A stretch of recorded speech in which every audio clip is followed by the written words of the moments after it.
Hello friends, welcome to Indrani cookings and blogs. আজকে বানিয়েছি কাতলা ফিশ ভাপা। চলুন আপনাদেরকে দেখাই কাতলা ফিশ ভাপা কীভাবে বানাবেন আপনারা বাড়িতে। যারা ধরুন করেননি, খুবই ইজি, জাস্ট 40 মিনিট স্টিম করলেই কাতলা ফিশ ভাপা রেডি। একে একে বলে দিই। আমি কয়েক টুকরো রসুন নিয়েছি, আপনারা চাইলে স্কিপও করতে পারেন। এক টুকরো পেঁয়াজ নিয়েছি, কটা কাঁচা লঙ্কা, আর নিয়েছি হচ্ছে সাদা সর্ষে আর পোস্ত নিয়েছি। আর এগুলোকে এবার ভালো করে মিহি করে পেস্ট করে নেব। না না না, কাঁচা লঙ্কা দেব না, অবশ্যই কাঁচা লঙ্কা রেখে দেব, শেষে দেব। এবার দেখুন, আমি 500 গ্রামের মতো কাতলা ফিশ নিয়েছি, ভালো করে ধুয়ে নিয়েছি। একে একে আমি একটা বাটি নিয়েছি, এই বাটিটার মধ্যে আমি করব। আপনারা চাইলে কোনো টিফিন বক্সের মধ্যেও ভালো করে ঢেকে করতে পারেন। তো আমি এটাতে কমফোর্টেবল। বেশ, আমি ভালো করে মাছগুলোকে ধুয়ে এর মধ্যে এক এক করে দিচ্ছি। এবার বেশি কিছু লাগবে না এই ফিশ করতে। তো এই মাছের মধ্যে সবথেকে খেতে ভীষণই দুর্দান্ত টেস্টি আর ভীষণ ভালো লাগবে খেতে। বাচ্চাদেরকেও খেতে খুবই ভালো লাগবে, কিন্তু চাইলে বাচ্চাদের জন্য লঙ্কাটা আপনারা একটু কম দিতে পারেন। তো আমি এই সমস্ত মিশ্রণগুলো এক এক করে পেস্ট করে মিক্সার গ্রাইন্ডারে আমি এবার মিক্সড করে নিচ্ছি। তার সাথে দেব হচ্ছে সর্ষের তেল। এবার আমি সর্ষের তেল এখানে দিচ্ছি হচ্ছে 2 টেবিল স্পুন। এবার একে একে করে সর্ষের তেল দিয়ে ভালো করে একটু মাখিয়ে নেব। বেশ মাখিয়ে নেওয়ার পর দেখবেন মাছের ভেতরে মশলাগুলো ঢুকে যাবে। এই কাতলা ফিশ ভাপা বা আপনার রুই ভাপাও করতে পারেন। ভাপা তো সবই কিছু ভালো লাগে, বাঙালিদের জানেন তো আমরা খেতে ভীষণ ভালোবাসি। আর ভাপা তো কি বলবো, ভীষণই দুর্দান্ত প্রিয় সবারই। আমি দিচ্ছি হলুদ আর তার সাথে দিচ্ছি নুন, স্বাদ মতন।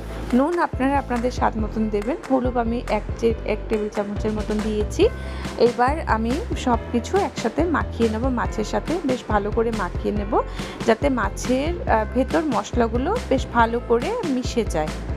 ভালো লাগলে অবশ্যই বেল বাটনে ক্লিক করে আমার চ্যানেলের পাশে থাকবেন। ইন্দ্রাণী কুকিংস অ্যান্ড ব্লগকে সাপোর্ট করবেন, সাবস্ক্রাইব করবেন আমার চ্যানেলে। আমার রেসিপিগুলো আপনাদের যদি ভালো লাগে। তো এবারে আমার মাছ ভালো করে মাখিয়ে নেওয়া হয়েছে, দেখুন বেশ মাখিয়ে নিয়েছি। এবার চিড়ে রাখা কাঁচা লঙ্কাগুলো এক একে করে দিয়ে দেবো। আর আমি একটু সামান্য চিনি দিয়েছি, বেশ দিয়েছি কালারের জন্য, আর খেতেও একটু ভালো লাগবে। তো আপনারা ঝালটা আপনাদের হিসাব মতন দেবেন। আর আমার মাছ রেডি। এইবার আমি স্টিম করতে দিয়ে দেব।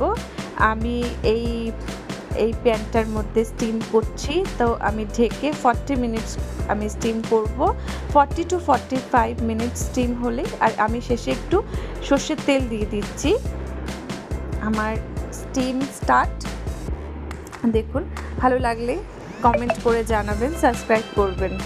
সাবস্ক্রাইব করতে কিন্তু ভুলবেন না বন্ধুরা, আমার পাশে থাকবেন। দেখুন আমার স্টিম ফিশ রেডি।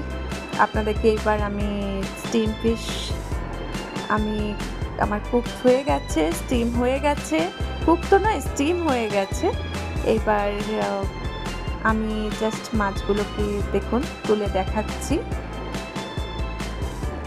আর এর সাথে স্টিম রাইস আর স্টিম ফিশ ভীষণ ভালো লাগবে।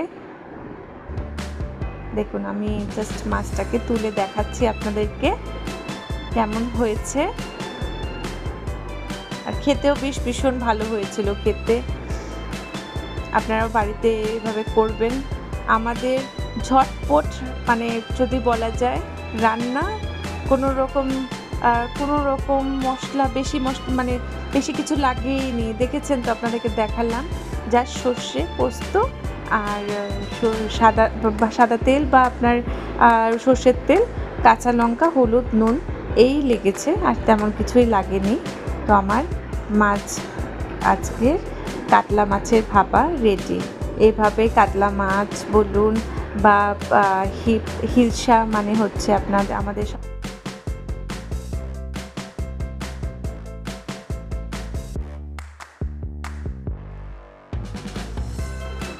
দেখুন আমার মাছ রেডি।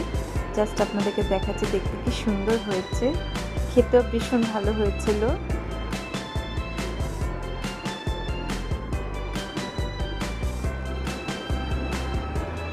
আর খুবই ঝটপট করে হয়ে যাবে। ভালো লাগলে আমার চ্যানেলকে সাপোর্ট করবেন বন্ধুরা, পাশে থাকবেন আর সাবস্ক্রাইব করতে কিন্তু ভুলবেন না। থ্যাংক ইউ সো মাচ সবাইকে।